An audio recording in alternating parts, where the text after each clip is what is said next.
এটি হলো একটি আপনার welding machine, portable welding machine, ARC 200 ampere মানের ওয়েল্ডিং মেশিন। আপনি চাইলে এখানে ডিসি এবং এসি উভয়তে ওয়েল্ডিং করতে পারবেন।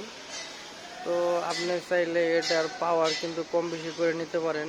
এখানে 209-10 দেখাচ্ছে পাওয়ার। আপনি 170-80-তে খুব সুন্দরভাবে ঝালাই করতে পারবেন।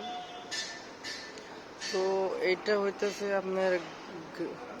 আপনার গ্রাউন্ড করা আছে। এইটা যে রডের যে মাত্রা দেখতে পাচ্ছেন, তো এখানে গ্রাউন্ড করা আছে। আর এটা হচ্ছে আপনার মাইনাস পয়েন্ট। তো এটার মাথায় মূলত আপনার ওয়েল্ডিং মেশিনটা মানে ওয়েল্ডার নবটা লাগানো থাকে। তো এটা কিন্তু অটোমেটিক সিস্টেম করা আছে। এটার হিটিং সিস্টেমটা কুলিং করার জন্য এখানে একটা কুলিং ফ্যান লাগানো আছে। এটা আপনার যখন বেশি হিট হয় তখন অটোমেটিক ঘুরে এবং ঠান্ডা অবস্থায় এটা কিন্তু অটোমেটিকলি বন্ধ হয়ে যায়। আর উপরে আছে আপনার পাওয়ার অন অফ সুইচ। এটা হচ্ছে ইনপুট কারেন্টের লাইন। তো এটা ওই মেন ডিবি বক্স থেকে কিন্তু ইনপুট লাইনটা আসছে।